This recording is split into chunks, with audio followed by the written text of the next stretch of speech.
YSR Congress party నేటికి అధికారాన్ని కోల్పోయి అక్షరాల 2 సంవత్సరాలు పూర్తవుతుంది. ఈ నేపథ్యంలోనే అచ్చెన్నాయుడు గొడ్డలి పార్టీకి ప్రజలు చరమగీతం పాడి 2 సంవత్సరాలు అవుతుంది అంటూ ఆయన వ్యాఖ్యలు చేశారు. దాంతోపాటుగా ఆంధ్రప్రదేశ్ ముఖ్యమంత్రి వర్యులు నారా చంద్రబాబు నాయుడు గారు ఒక ట్వీట్ కూడా చేయడం జరిగింది. దీని మీద మనం పూర్తి స్థాయిలో విశ్లేషణ చేసుకుందాం. ప్రస్తుతం మనతో పాటు ఉన్నారు ప్రముఖ రాజకీయ విశ్లేషకులు, ప్రముఖ సీనియర్ జర్నలిస్టు డివిఎస్ గారు. వారితో మాట్లాడదాం. సార్ నమస్తే. సార్ నమస్తే. గొడ్డలి పార్టీకి ప్రజలు చరమగీతం పాడి అక్షరాల 2 సంవత్సరాలు అవుతోంది అంటూ అచ్చెన్నాయుడు గారు కొన్ని వ్యాఖ్యలు చేశారు. దాంతోపాటుగా వైఎస్ఆర్ కాంగ్రెస్ పార్టీ అధికారాన్ని కోల్పోయి నేటికి 2 సంవత్సరాలు అయిన సందర్భంగా చంద్రబాబు గారికి కూడా ఒక ట్వీట్ చేయడం జరిగింది. దీని మీద మీ విశ్లేషణ ఏంటి సార్? 2024 జూన్ 4, దానికి ముందు దాని తర్వాత ఆంధ్రప్రదేశ్ 2024 జూన్ 4కు ముందు 5 ఏళ్ళు జగన్మోహన్ రెడ్డి పరిపాలన, ఇప్పుడు ఈ 2 సంవత్సరాలు చంద్రబాబు పాలన. వాళ్ళేంటి, వాళ్ళు రాక్షస పాలనకు 2 ఏళ్లను ఏదో పెట్టారు. ఏది పుస్తకాలు కూడా వేస్తున్నట్టున్నారు. రేపు 8, 9 తారీఖుల్లో ఏదో టౌన్ హాల్ సదస్సులని, 12వ తారీఖేమో అదేంటిది మరి ర్యాలీలు. 12 అంటే చంద్రబాబు ప్రమాణ స్వీకారం చేసి ఉంటారు. ఇవాళ వాళ్ళు ఏది రాక్షస పాలనకు 2 ఏళ్ళు అంటే నాకు అర్థం కాల. మోడీ పాలనకు 2 ఏళ్ళు, వీళ్ళ కంటికి రాక్షస పాలన. ఓకే, ఇప్పుడు ఇది డబుల్ ఇంజిన్ సర్కార్.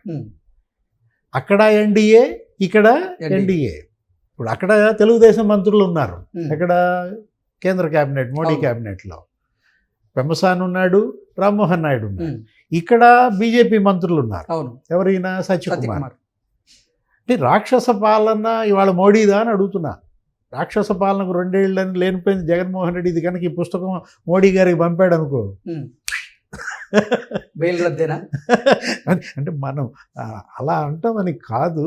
అంటే ఇప్పుడు ఫీజులు లేచిపోతాయి కదా.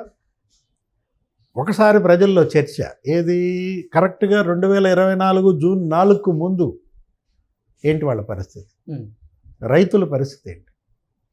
జగన్మోహన్ రెడ్డి రైతుల్ని చేసిన దగ. ఏమని చెప్పాడు, కేంద్రం ఇచ్చేది కాకుండా నేను 13,500 ఇస్తానన్నాడు. 30,000 కోట్లు ఎగ్గొట్టాడు. డ్రిప్ ఇరిగేషన్ ఎత్తేసాడు, భూ కబ్జాలు, ఇరిగేషన్ ప్రాజెక్టులు పడకేయించాడు, ముంచేశాడు. పోలవరం మనం చూసాం, డయాఫ్రమ్ వాల్ దెబ్బతింది, గైడ్ బండ్ కుంగిపోయింది. అసలు ప్రాజెక్టులు గేట్లు కొట్టుకుపోయాయి. పులిచింతల, గుండ్లకమ్మ, కనీసం గేట్లకి గ్రీజు పెట్టే దిక్కు లేదని సజీవ సమాధి అయ్యారు. జల సమాధి ఎవరిక్కడ, అన్నమయ్య ప్రాజెక్ట్. అంటే జగన్మోహన్ రెడ్డి రైతులు, వ్యవసాయ రంగం ఆ 5 ఏళ్ళు నరకం చూశారు రైతులు. ఇప్పుడు ఈ 2 ఏళ్లలో రైతుల పరిస్థితి ఎలా ఉంది? ఇప్పుడు వాళ్ళు అన్నదాత సుఖీభవ 10,000 కోట్లు ఇచ్చారు. బ్రహ్మాండంగా 50 లక్షల మంది రైతులు. ఇవాళ సబ్సిడీ పునరుద్ధరించారు. 100% సబ్సిడీ, 90% కాదు, డ్రిప్. అరే ఇరిగేషన్ ప్రాజెక్టుల మీద ఈ 2 ఏళ్లలోనే ఇరిగేషన్ ప్రాజెక్టుల మీద దగ్గర దగ్గర 20,000 కోట్లు ఖర్చు పెట్టారంట. ఒక రాయలసీమ ప్రాజెక్టుల పైనే ఈ 2 ఏళ్లలో 7,000 కోట్లు ఖర్చు పెట్టారంట. హంద్రీనీవా పైన 4,000 కోట్లు ఖర్చు పెట్టారంట 1 ఇయర్లో. జగన్మోహన్ రెడ్డి 5 ఏళ్లలో రాయలసీమ ప్రాజెక్టుల పైన 2,000 కోట్లు ఖర్చు పెట్టానని ఆయనే చెప్తున్నాడు. అంటే నేను అంటోంది, వ్యవసాయ రంగం ఎంత దెబ్బతీశాడు. సరే అది తీసేయి, మహిళలు పోని. జగన్మోహన్ రెడ్డి హయాంలో మహిళలు దశల వారీ మద్య నిషేధం చేస్తా అన్నాడు, నరమేధం చేశాడు. అంటే నువ్వు అనొచ్చు, నా దశల వారీ గారే చేశాడు కదండి, నరమేధం మాట నిలబెట్టుకున్నాడు అంటావా? దశల వారీ మద్య నిషేధం, దశల వారీ నరమేధం చంపేశాడు. ఏది, కాలకూట విషాన్ని లేబుల్స్ బాగా అంటించాడు. సీసాల మీద విషం సీసాల్లో నింపి ఏమని, అసలు ప్రెసిడెంట్ మెడల్ అన్నాడు, లేకపోతే బూమ్ బూమ్ అన్నాడు, పవర్ స్టార్ అన్నాడు, అంటే పవన్ కళ్యాణ్ అంటే బాగా ఇష్టం, లేకపోతే అమరావతి అని. అసలు ఆ బ్రాండ్లు తీసుకొచ్చి తాగిచ్చి 52% లివర్ దెబ్బతింది, 48% కిడ్నీస్ దెబ్బతిన్నాయి.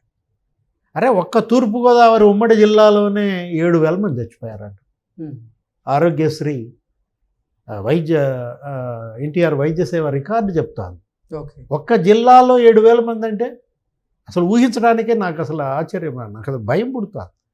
మొత్తం 13 జిల్లాల్లో ఆ లెక్కనేసుకుంటే 90,000 మంది చనిపోయినట్టు. 30,000 మంది పుస్తలు తెంచాడని ఆ రోజు ఉద్యమం. పురంధేశ్వరి అసలు పగలగొట్టింది ఆ సీసాలను. ఆమె ఎంక్వైరీ అడిగింది ఏది, అసలు సీజీఐని అడిగింది, చీఫ్ జస్టిస్ సుప్రీంకోర్టుని, రాష్ట్రపతిని, ప్రధానిని. చంద్రబాబు లేఖలు రాశాడు.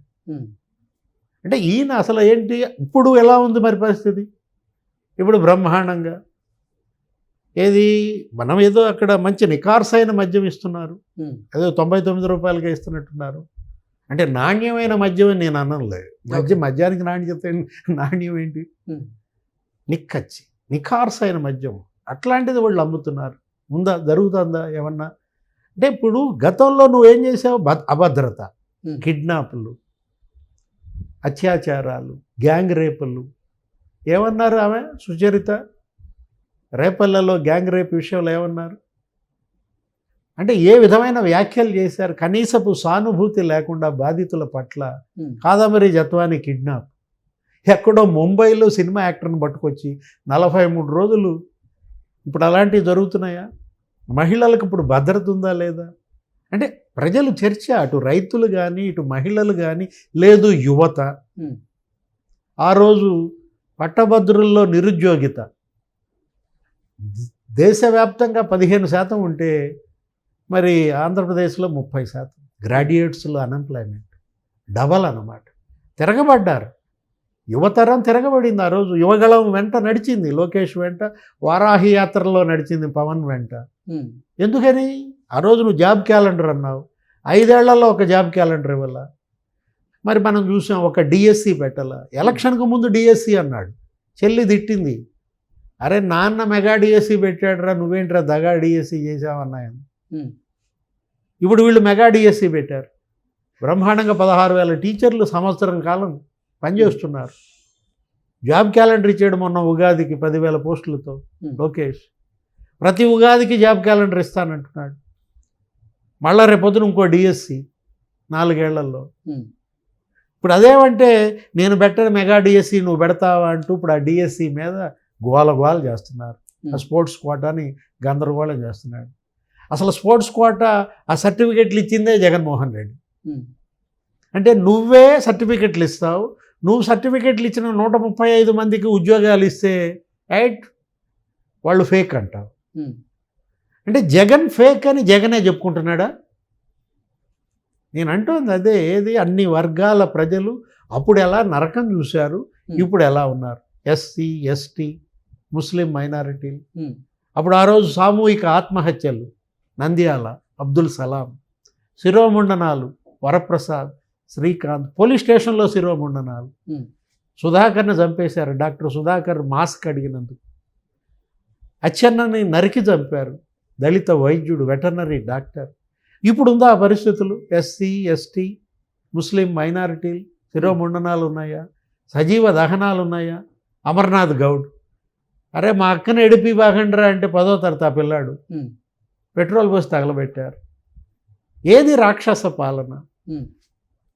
అంటే రాక్షస పాలనకు 2 ఏళ్ళని కాదు ఆయన ఇవ్వాల్సింది పుస్తకం జగన్మోహన్ రెడ్డి. 7 ఏళ్ళు అంటారు. 7 ఏళ్ళని ఇవ్వాలి. రాక్షస పాలనకి 7 ఏళ్ళు అన్నారు.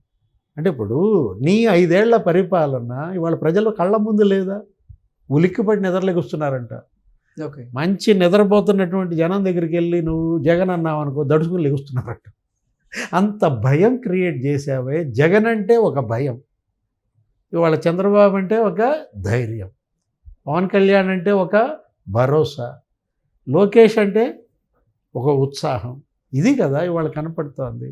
Exactly. Okay sir, thank you so much. నమస్తే.